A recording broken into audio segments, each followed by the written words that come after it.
Good morning, and how are we all today?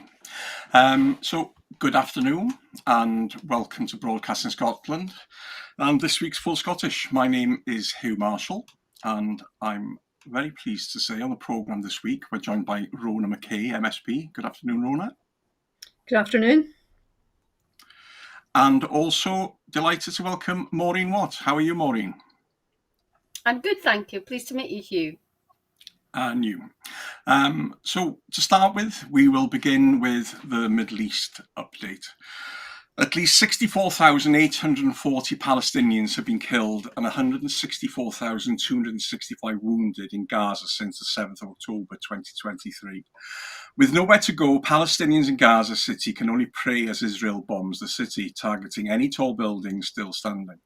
Attempts to discuss a peace deal were disrupted after Israel bombed Qatar, and now Ireland has said it will boycott Eurovision if Israel is allowed to participate, and other countries may follow.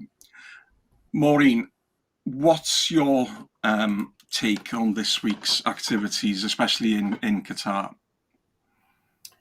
I just think it's incredible. I mean, you get the impression that Netanyahu thinks he can take on the whole Middle East, which I think is extremely dangerous.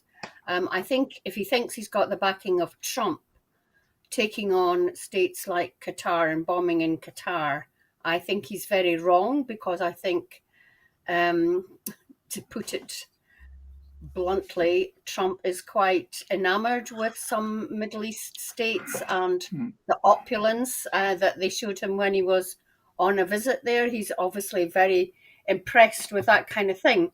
So to go into another state and follow Hamas leadership, which seems to have so many in the leadership, they're all over the place.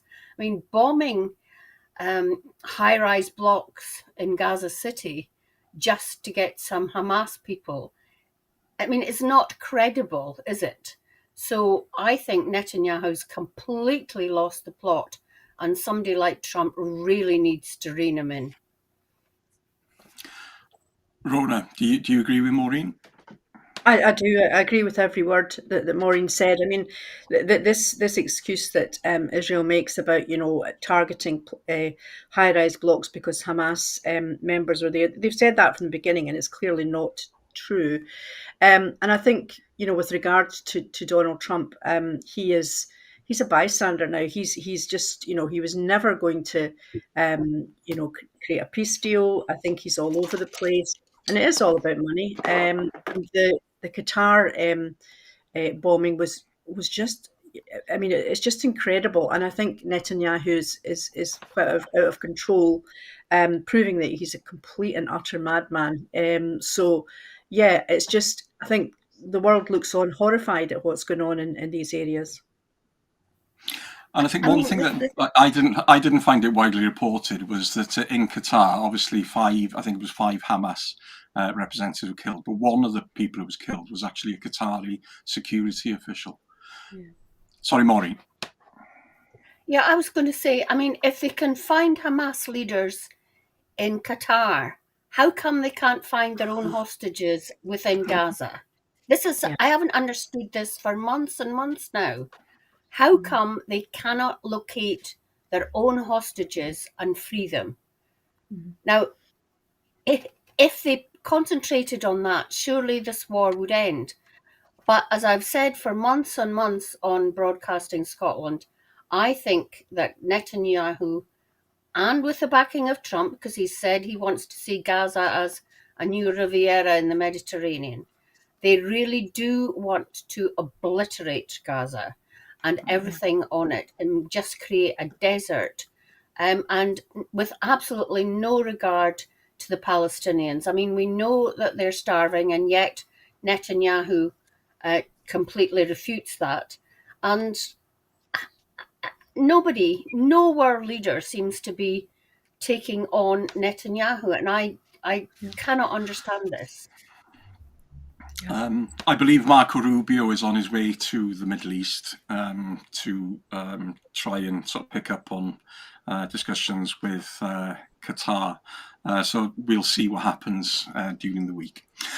So now it's time to move on to the Ukraine update, and it's been a very busy week. On Friday, Poland and about 40 of its allies denounced the intrusion of Russian drones into its airspace this week, calling on Moscow to avoid more provocations. At an emergency meeting at the UN Security Council requested by Poland, Deputy Foreign Minister Marcin Bosacki told reporters that Warsaw and its allies wanted to draw the attention of the international community to yet another flagrant violation of international law and the Charter of the United Nations, committed by the Russian Federation, which had brought the entire region closer to conflict than at any time in recent years. The comments were from a statement signed by about 40 countries, including the 26 other members of the European Union: Ukraine, the United States, Japan, and Canada. We take this opportunity to reiterate our call on the Russian Federation immediately cease its war of aggression against Ukraine, to renounce any further provocations, and to respect its obligations under the UN Charter, he said. Escalation cannot lead to peace. Polish authorities said its aircraft and those of NATO allies were deployed in a preventative operation in Poland's airspace because of drone strikes in neighbouring areas of Ukraine. US Secretary of State Marco Rubio called the Russian incursion into Poland an unacceptable and unfortunate and dangerous development, but questioned whether Poland had been deliberately targeted. President Zelensky has accused Moscow of an obvious expansion of the war and called on allies to issue sanctions after a Russian drone entered Romanian airspace and hovered near the Ukrainian-Polish border on Saturday. Romania's defence ministry said its airspace had been breached by a drone during a Russian attack on infrastructure in neighbouring Ukraine. Romania scrambled 2 F-16 fighter jets late on Saturday to monitor the situation after the strikes, the ministry said in a statement. Do not wait for dozens of Shaheeds and ballistic missiles before finally making decisions, the Ukrainian president warned on social media on Saturday, referring to the Iranian-designed Shahed drones Russia is using. He called on Europe, US, G7 and G20 to stop looking for excuses not to impose sanctions, and called on the world to reduce consumption of Russian oil. On Saturday, Poland's Foreign Minister Radoslaw Sikorski accused Hungary of blackmailing the European Union by obstructing Ukraine's bid to join NATO. Ukraine has struggled to advance accession talks due to the vetoes imposed by Hungary's Kremlin-friendly leader, Viktor Orban. Ukraine's Defence Minister Denis Shmyhal has said that his country needed at least $120 billion next year to fight Russia and would need a similar amount to maintain its military even if the war ended. He suggested confiscating Russian assets frozen in the West to pay for the defence spending, saying Ukrainians were already shouldering a significant tax burden after 3.5 years of war. An explosive device detonated on a section of railway in Russia's western Oryol region on Saturday, killing 2 members of Russia's National Guard and wounding another person, according to the region's governor. Russia blames attacks on its railway network on Ukrainian sabotage. Kyiv has not claimed responsibility, but points out that Russia uses its train network to deliver troops and supplies to its forces attacking Ukraine. So, Rona, there's obviously a lot going on at the moment, and I think especially with the incursions into Poland and yesterday Romania, Putin appears to be trying to prod and see what the West's reaction is. What do you think the reaction should be from the West? Well, yeah, I mean, this is a really, really dangerous escalation here. You know, as if it wasn't bad enough, they now go into Poland. I mean, I think Netanyahu and Putin are cut from the same cloth. I don't think there's any reasoning with them. They are completely out of control. And I think the West has to impose maximum sanctions on Russia now. You know, without fear or favour, they have to. They've got to stop thinking about the money and absolutely hammer Russia and say this is not acceptable, and we need an end to this, because I think no one can really see an end to this horrible conflict that's cost so many lives. And the fact that there's an escalation now, I don't believe it was by accident, I think it was deliberate, means that we need to come back with the absolute force of sanctions, the maximum that we can do. And the West just need to agree on that and say, enough's enough. Maureen, we all saw the pictures from Alaska when Trump greeted Putin and had his talks, and Trump told the world that many things were discussed and sorted. He said that he was going to give him 50 days, and then he would bring in sanctions. He cut that back down to 10 days. But that time has passed and nothing has happened. Do you think that Trump is in a position to negotiate with Putin? No. I do think that Putin has got something on Trump from his visit to Russia way back when. Trump should just come out and say and call Putin's bluff on that. However, I do not think that Trump is able to stand up to Putin intellectually, or in terms of just in terms of diplomacy and discussion. He's just not able to do that. Putin doesn't do anything by mistake, and these incursions into Poland were deliberate to rile the West. I mean, I do think that Putin does want a war on its the pre Russia, the Soviet era countries, to get them back. That's what he wants to see. He didn't agree with Glasnost and Perestroika and the coming down of the barriers. He doesn't believe in democracy. And I don't know how he can be stopped. We can increase sanctions. I think, Trump's call for European countries to stop buying oil from Russia. Well, I thought they more or less had. I don't know what the exact situation is on that now. I mean, some have been trying desperately and just maybe cannot do it in the timescale that Trump wants. I think that's a diversion from Trump. But I agree with Rona that we are in a very, very difficult situation where it does seem like that we're not in a post-war era anymore, post-Second World War. It does seem that we're in a pre-war era. And I know the West does everything, making sure that everybody's on board and slow diplomacy and discussion. But I do feel that there doesn't seem to the ordinary folk to be the sense of urgency that's needed here to actually, put a bit of the frights under Putin and get him to kind of rein back a bit.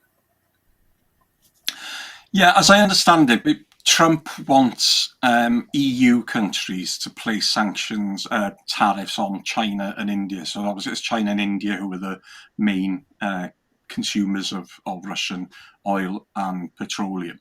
But interestingly, he's expecting us to do it first, and then he would do it after.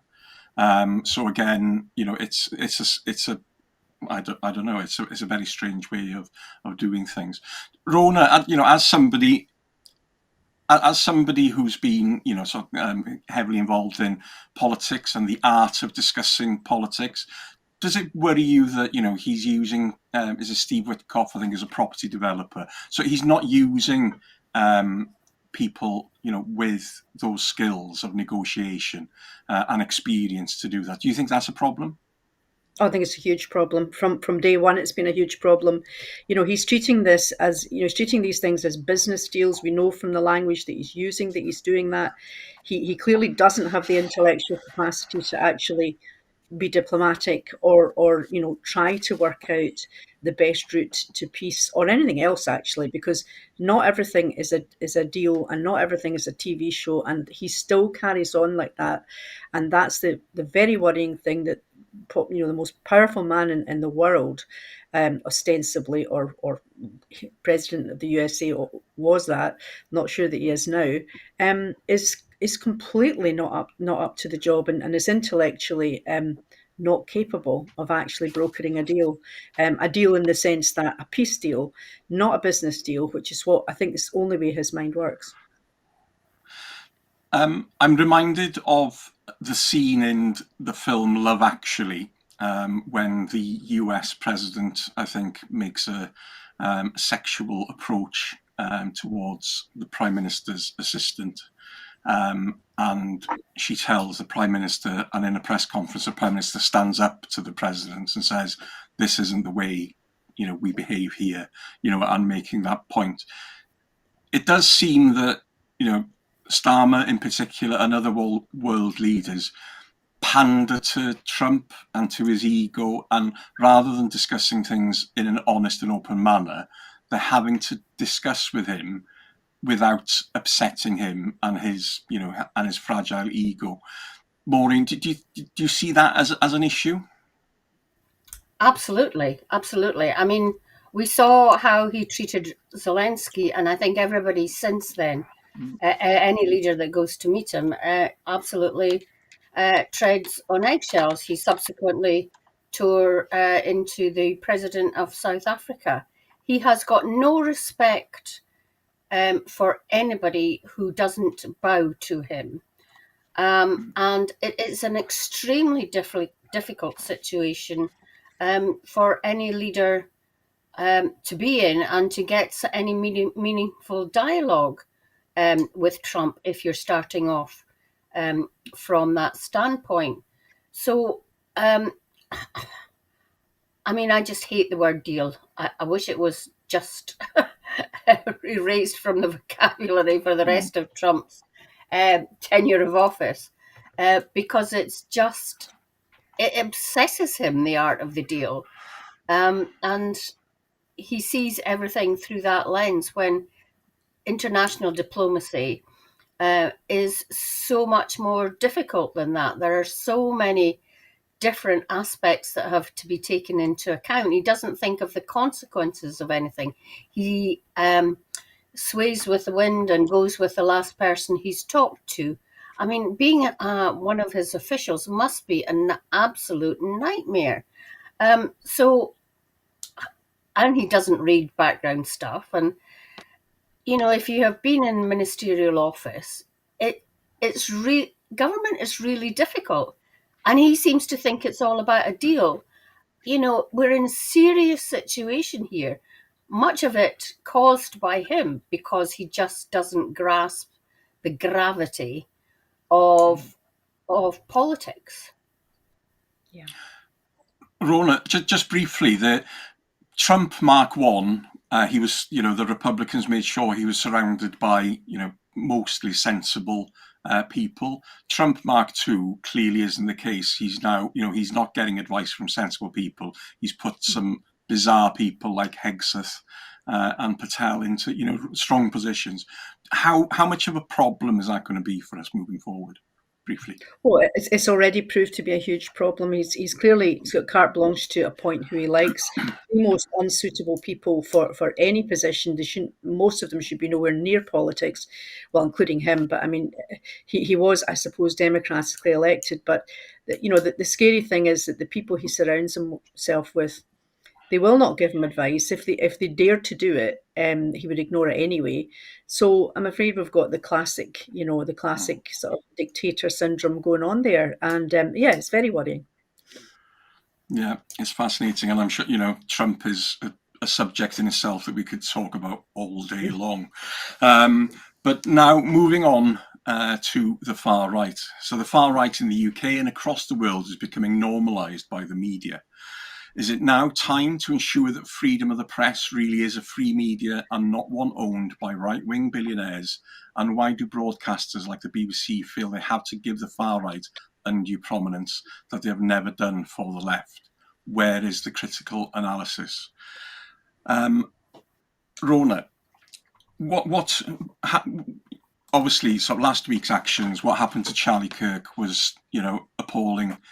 There's no condoning any form of violence, and what happened to him is very, very sad. But did you find the reporting after that incident that there was, enough of an explanation of what he stood for and his views? Yeah, I mean, I think the reporting was out of proportion, to be quite honest. I think, your original question was, is it time for the media to stop being promoted by, billionaires and things like that? Yes, it is, but I don't know how you do that. This is, fairly historic that this has always happened. We have moved into a very, very horrible and sinister phase just now, where misinformation and scaremongering has just, it seems to be taking over. And the media have a huge role to play in this, and they really do have to hold people to account. And I think we just need to get our message over that we are not going to be part of this. Now, I know there's been unrest here in some areas, and partly that's due to the misinformation that's coming out about immigration and asylum seekers, which of course there is a complete difference. So I think, yeah, I mean, I think the media is part of the problem, but if you're asking me how that gets changed, I genuinely don't know. I don't know how it gets changed, and I think let's just hope that this will pass, because it's a horrible time for everybody to see what's going on in our streets. But Scotland needs to weave its own path and say, not for us, thank you. We're not going to go down that route. Yeah, I mean, we could fill the whole program talking about this, I'm sure, but yeah, it's just a bad time. We're in a bad place just now. Scotland is, we have a duty to our people to stand apart from this and say we don't agree with any of this, and hopefully that message will get through. Maureen, do you have an answer? Is there a way that that we can counter what's happening at the moment? I think it's extremely difficult. I mean, I was horrified when I turned on the TV yesterday around about lunchtime to see the size of the crowds on that far right demonstration. But pleased to see that there was a counter demonstration, albeit very much smaller. I think that, to be honest, we need more leaders like John Swinney, who's prepared to say absolutely not in my name to anything that Farage and the right do, and stand totally against him, rather than kowtowing like the Tories and Labour are doing down south. And I think it is demonising immigrants and immigration for problems that are not due to them. People are feeling really downtrodden because they are not seeing any increase in their living standards and haven't since the 2008 financial crash. But blaming immigrants and going along with that rhetoric certainly isn't the way to do it. And yet we have in Scotland John Swinney standing totally against Farage and the far right, and trying to make people feel better by, for example, taking away the peak rail fares. So I think that's the way to do it. We need more leaders following what John Swinney is doing, and hopefully in Scotland we will see. We will not see increases in the far right and the size of these demonstrations like we saw down south this weekend. Rona, it was actually billed as Unite the Kingdom, yesterday's protest that was organised by Stephen Yaxley Lennon, aka Tommy Robinson, who is on record as a convicted criminal for numerous offences, fraud and violence. And violence. One of the most troubling things potentially was obviously he's being supported now by the I don't know whether he is the richest man today or the second richest man, the owner of Tesla, who was actually speaking live via a video link and was calling for the government to be overthrown. What I was surprised today was Number 10 haven't come out and criticised that. You've had criticism, as Maureen was saying, from John Swinney, Rhina Piorewerth, Ed Davey, leader of the Lib Dems, and Polanski, the leader of the Greens. But the Number 10 are silent about Elon Musk, a incredibly powerful man due to his wealth, calling on the government to be overthrown. Why do you think they're not willing to do that? I don't know. I think it's appalling that they haven't done it. There are some, let's face it, some very sinister people behind this movement. That's very, very clear to see. And I mean, Elon Musk is a dangerous man. There's no question of that. But when fear spreads, it's very difficult to get control of it. So if this is called Unite the Kingdom, the Prime Minister of the United Kingdom should most certainly be speaking out against it and saying, what is going on here? I mean, some of the rhetoric from Elon Musk and others and so-called celebrities and some of the bad actors in this is actually shocking. And they are inciting hatred. They are inciting violence. And I think it's incumbent on the Prime Minister to be very, very firm in this, as John Swinney has been.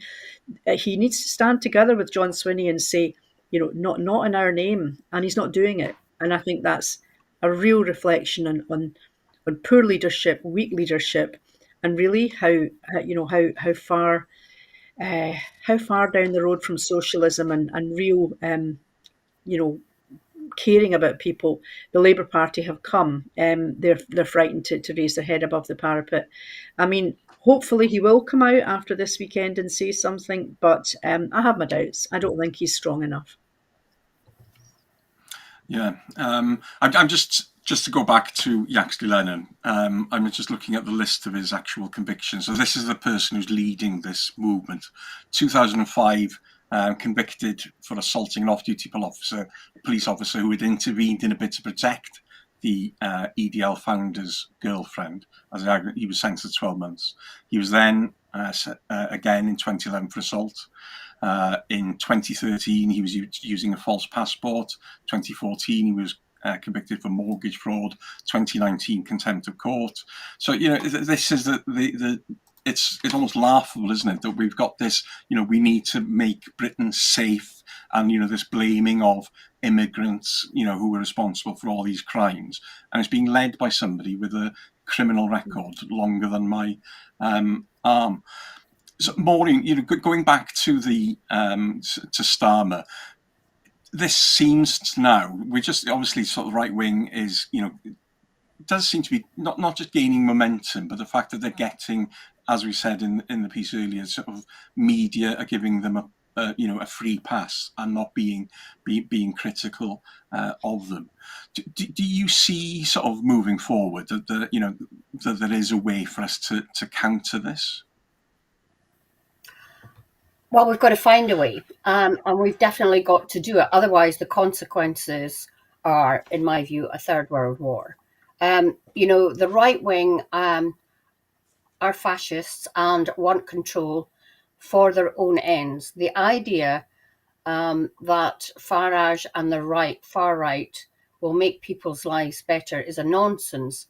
It's exactly like Trump is doing in the United States, pretending that he's doing everything for the people, but actually, in reality, lining the pockets of himself and his far right colleagues. And we have to find a better way of making that very clear. I mean, I am surprised, and maybe I'm naive in my older age, but how come he manages to mobilize 150,000 people? I mean, is it all done through social media on sites that I don't know anything about? Not that I'd be going, you understand, but how does he manage to do that? Surely the police are monitoring him, and there must be some way of intercepting him. But of course, although Farage and his colleagues weren't there yesterday, I bet you they were right behind what he was doing. I think with Trump coming um, to Windsor in the next few days, Stammer must be saying to him to get control of Musk and his colleagues and butt out of UK politics. I mean, that is outrageous that a country, a citizen of the United States, is inciting people in this country. He Yeah, must I be agree. told by Stammer to get a grip on him, and Bannon. Yep. And I think a good start would be for any sort of government organisation to stop using X, but that's just a suggestion.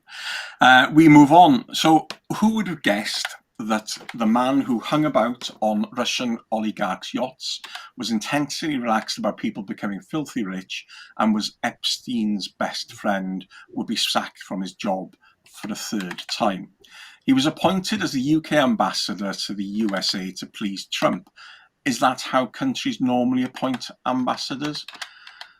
Rona, obviously, Peter Mandelgone, pardon the pun, it was something again, another example potentially of Starmer's weakness of allowing something to happen. So, how do you think they managed to appoint Mandelson, and why didn't they know about these things previously? Because there was, it was in the public domain before he was appointed that he'd stayed in Epstein's flat in New York after Epstein's conviction.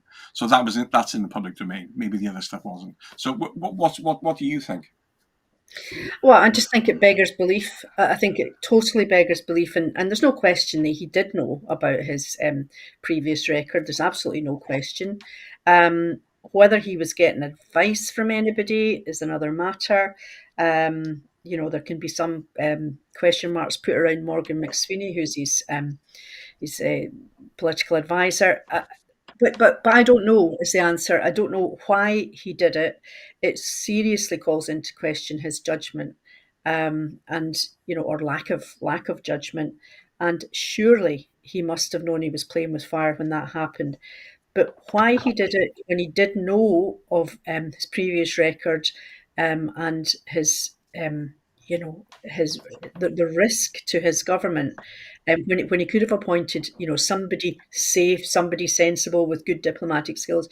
I just never know. I mean, I'm not sure whether that will come out eventually or not, but I think it's a mystery to most people. And he should never have got that appointment in the first place. The PM again found wanting in his judgment on this, I think. Maureen, as somebody who's served in government, you've, I assume, have been through vetting processes yourself. So again, sort of how on earth would somebody like Mandelson manage to get through that process without, the question being asked, is there anything you should be telling us that is going to be a problem? I think it comes back to what we were talking about earlier with Trump putting his own people into positions of power without any experience of politics, and political process. I think, I mean, anybody who keeps abreast of politics knew that Mandelson, from the very beginning as part of the Blair government, loved associating himself with the rich and famous. I mean, he was renowned for it. And that's what led to him overstretching himself and getting rich people to help him buy a flat and things like that.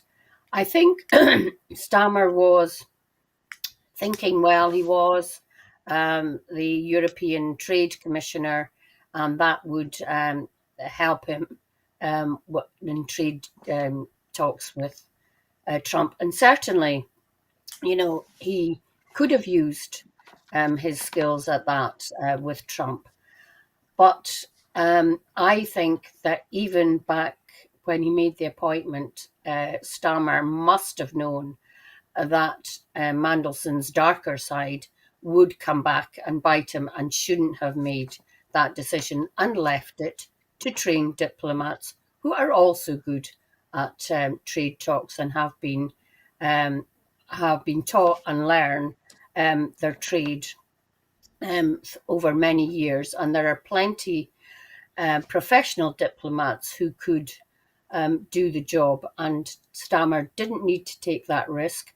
I do think he was totally persuaded, as Rona said, by Morgan McSweeney. Morgan McSweeney and Peter Mandelson were very close. And I think, against his better judgment, maybe in this case, Starmer was persuaded by Morgan McSweeney.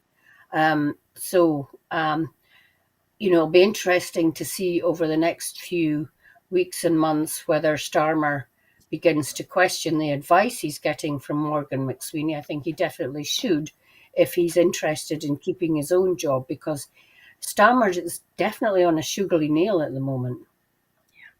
And Huw, I think Rona, it's not beyond the realms of possibility. Just following on what Maureen was saying, I think it's not beyond the possibility that he actually appointed him to please Donald Trump, and he may well have been doing it on the word from Trump. That wouldn't surprise me at all, and there could be that sort of connection. But it's very hard. It's very hard to see what was going on in the inner circle. Yeah, because there was some questions on his initial appointment, because obviously he had said very critical things of Donald Trump on social media, that he grovelingly sort of went back on, saying that he was wrong and he was misjudged at the time. But one thing I was going to ask you, Rona, was obviously one thing that Trump wants to avoid is any discussion around Epstein. That is it is the albatross that's sort of following him around, because we know it's the one issue that Democrats and Republicans and Independents are all concerned about. It is the thing that could potentially bring him down.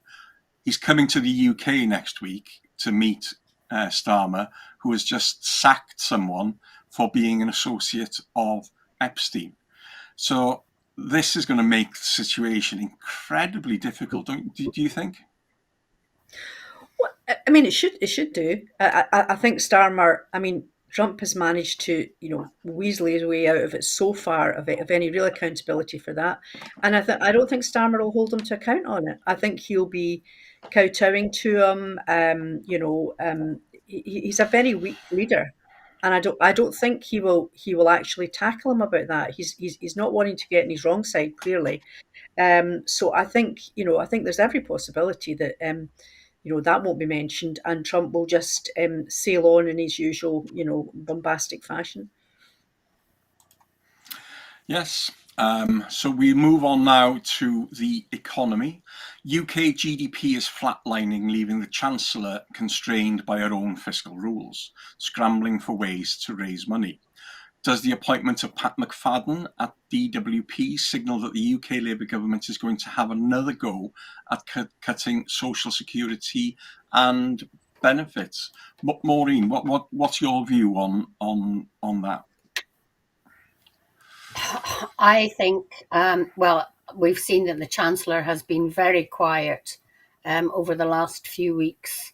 And I don't think the government, the UK government, know what they are going to do in terms of the economy and the budget, which they keep putting back. And it's now in November, which makes it very difficult for the Scottish government to work on its budget. I hear that Starmer is taking in economists into number 10 rather than number 11 to see if he, in his in overall control, can come up with stuff. I'm not sure what Pat McFadden in the role of in the DWP means. It'll be interesting to see. The way they keep focusing on the social security budget as if it's going to be the panacea of all ills does worry me and makes me realise that they aren't really looking at the whole economy. And, they're going to get, if that is the case and they're going to cut the social security budget, then they are going to get even more of a backlash from their own party now, who have been emboldened and managed to get them to roll back already on some of the cuts that they were proposing. So I think that Rachel Reeves is in a very difficult place, although Stammer has said that she was going to be the Chancellor for a long time. And I dreading the budget, but I don't really think that they know what they're doing and aren't looking at a long-term way of getting the economy back on a secure footing.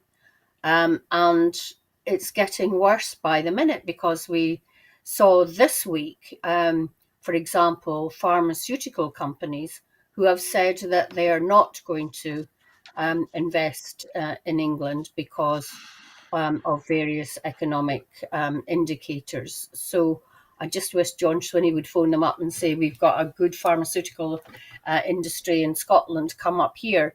But yeah, it's a very difficult situation that the UK economy is in, and we are not seeing any indicators of how the UK government are trying to get us out of this mess. And again, it then feeds into giving more power and more kudos to the right wing. Rona, one thing that strikes me is when we discuss the economy, a lot of people like us see it and discuss it, the dreaded B word, Brexit, and the effect that's had on the economy.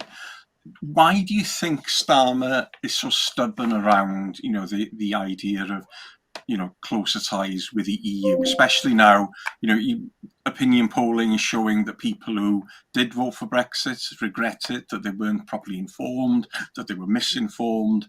But it's strange how he seems to think that to show strength that he has to say, no, we're not, never again. Because it's a huge impact on the economy, isn't it? Well, of course it is. And, he's not going to admit that, really. He's frightened to alienate some of the Brexiteers that voted for him, I think. Rachel Reeves is in real trouble. Real trouble here. All the pre-election promises are just haven't come to fruition, and they've been an absolute disaster. There's no question of that. On the Pat McFadden question, I used to I like to think he was an old-fashioned socialist. I now don't think so, and I think he could be ruthless in cuts. The only caveat to that is that we're in a pre-election period, and we're going to have the Scottish and Welsh elections in May, and I think they're going to have to be uncharacteristically clever and be careful with the cuts on welfare, because that will alienate a lot of their core voters. And let's face it, Starmer wants to do well in Scotland. He needs to do well in Scotland. He's caught between, he's running terrified of Farage, as the Tories are, and he can't seem to sort it out. But as Maureen said, the budget's a terrifying prospect, but they will alienate some of their voters if they start cutting welfare. What on earth has happened to the Labour Party that I was once a member of 30 years ago? Maureen, just picking on what Rona said there, do you think that there's a position where will Rachel Reeves consider Scotland and Wales when she announces that budget? Will there be some special attention, knowing that those elections are very close on the horizon? Until Rona mentioned it, I don't think it'll be top of their agenda, the elections coming up. And it'll be interesting to see what sort of influence the new Secretary of State, Douglas Alexander, will have on Keir Starmer and Rachel Reeves. And he will definitely be at their door, or should be at their door, reminding them that these elections are coming up. And Douglas Alexander is apparently head of the Labour's campaign in Scotland. So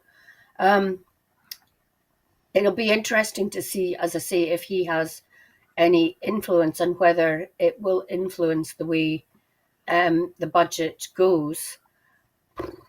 I really don't know, but you would think it will have to, if they're serious about trying to make inroads in Scotland. But it looks increasingly unlikely. So if Starmer sees that the opinion polls are not going Labour's way in Scotland, maybe he'll just write off Labour winning in Scotland. So it's a difficult decision for him, and I think we have to keep reminding people that, as already been discussed, that Brexit has been a hugely damaging effect.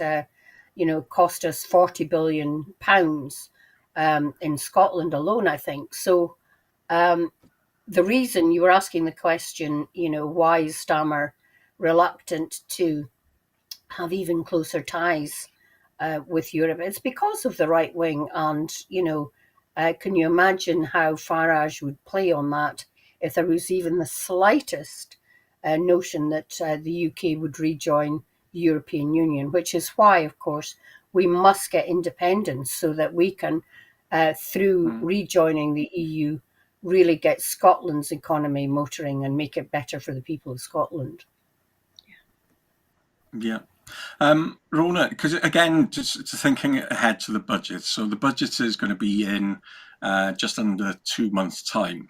Once the budget is has come out, there's going to be under 6 months to the Senedd and Holyrood elections.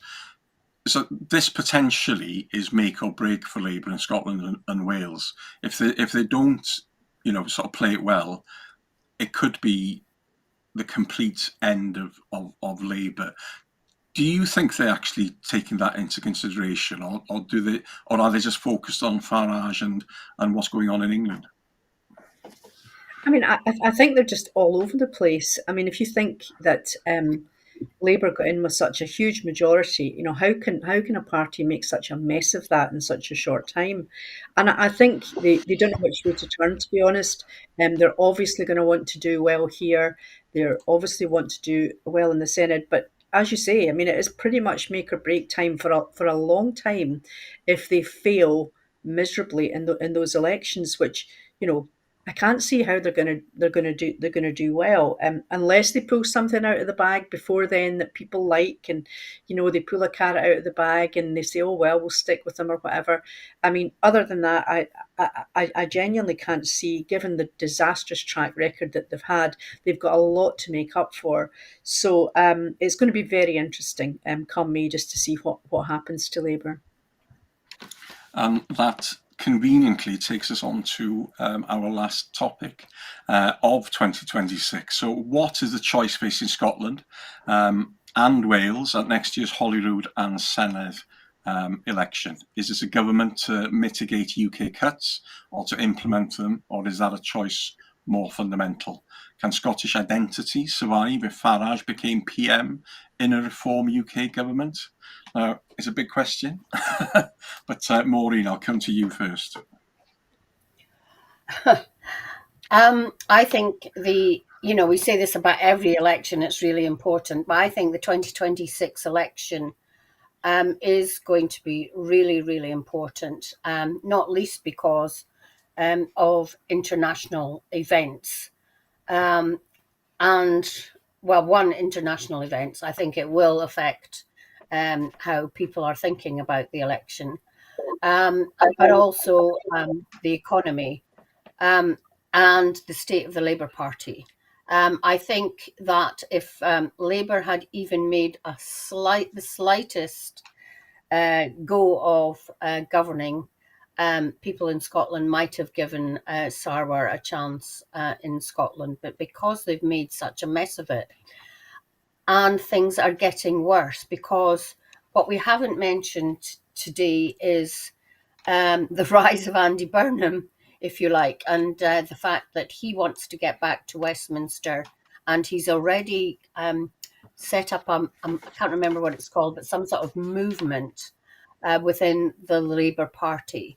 And then, of course, we've got Corbyn setting up his party. So the Labour Party are in real difficulty in England, having even just managing to hold on, even although they've got this huge majority. I mean, I don't know how much longer Stammer has got in position as PM. So with the Labour Party in such chaos, I think the elections in Scotland and Wales are going to be really interesting. And then we've got the added thing of reform on the rise. So they are going to be elections like never before in Scotland and Wales, leaving aside Northern Ireland at the moment. So I think that, as I said at the beginning, that John Swinney has got to keep his stance on Farage and stay in opposition, complete and utter opposition to him. I think, despite the media and the UK government completely rubbishing Scotland, we've got to get the message across that we're still the best performing NHS, and get the stats out on how well our students are doing in Scotland and all these kind of things. But I think John Swinney has got to continue to show the statesman that he is, and hopefully the party and people, voters, will coalesce around him. Thank you. Rona, what's your take on the situation in 2026? Well, I mean, I think the choice for Scotland is whether we should have the right to choose whether we want independence. There's a whole generation now of young people who didn't vote in 2014, and we will be fighting on our democratic right to choose whether we give people the choice again. I mean, surely that would be a no-brainer. Should we win the or do well in the Holyrood elections? We can't. Independence is the only route we can take, really. But first of all, we need that right to choose, and we need to put that to the people. We cannot go on mitigating bad policies from Westminster. We've done that for too long. We've spent too much money doing that. Trying to making things better for people in Scotland, things that have been imposed upon them from Westminster. So that can't carry on. And the question about, in spite of Farage, will the Scottish identity prevail? Well, I think, if in the horrible scenario that Farage would become PM, I think the Scottish identity will always prevail. It will always survive, because you don't lose that. But it's our job in the SNP and in the Yes movement to persuade people that take that leap of faith and back us in getting a better society. And we need to have a very positive campaign, because we've got a lot to be positive about, and explain to people what they will lose if they choose, if the unionists prevail. They will lose so much. And I think we need to start blowing our own trumpet a bit more, and getting the message out there, and that in that way we will win. And I think John Swinney set out a clear path on how we will do that, and we'll be working on that from right up to next May, and hope that people realise, let's go there, and let's at least have the right to choose again whether we want to be independent. Maureen, just thinking, we got 2026, but 2027, a year on from the devolved elections, we're going to have the council elections in Scotland and in Wales. So, we're looking at, a 12-month period, because, the campaign is going to start the day after the Holyrood election in May for those council elections. So there is potential there to sort of build momentum for a movement, that opposes the right and far right. How do you think that is going to play out? Is that something that needs planning for now? Yes, it does need planning for now, and what I think once in the SNP, for example, we have the regional list settled for the Scottish Parliament, we will go into vetting candidates for the council elections. So it is going to be a very, very busy couple of years for political parties. Obviously, I think what happens in the council elections will, to some extent, be influenced by what happens in the Scottish and Welsh Parliament elections, and how well or not reform do. But this whole period must be based on, as Rona said, Scotland's right to decide its own future. A lot of people are saying they're in favour of independence, but not now, and it's the job of us activists in the Scottish National Party to show that we can't wait for independence, that independence is necessary to use the resources and the skills of the Scottish people to govern ourselves and get out of this mess, because with the resources that Scotland has, we can get out of this mess. Yeah. So just to briefly to finish, Rona, just thinking ahead again to these elections, in England, there is, a feeling that reform are gaining support, yes, from people with extreme views, but also people who are fed up of the Labour and Tories because of their failure over the years. How can parties like the SNP, the Greens, Plaid Cymru capitalise on that in the devolved elections? Yeah, I mean, so the way England think and plan to vote is pretty much up to them. I think what we have to do, as we've said, is just plan a positive campaign of the benefits of independence, because people are impatient. The ones independent supporters do want us to take action, and I completely understand that. And so we need to do very well. We need to win this May election. But even if we don't, I mean, the Scottish identity will prevail. As I said, it won't. Independence question will never go away until we are independent.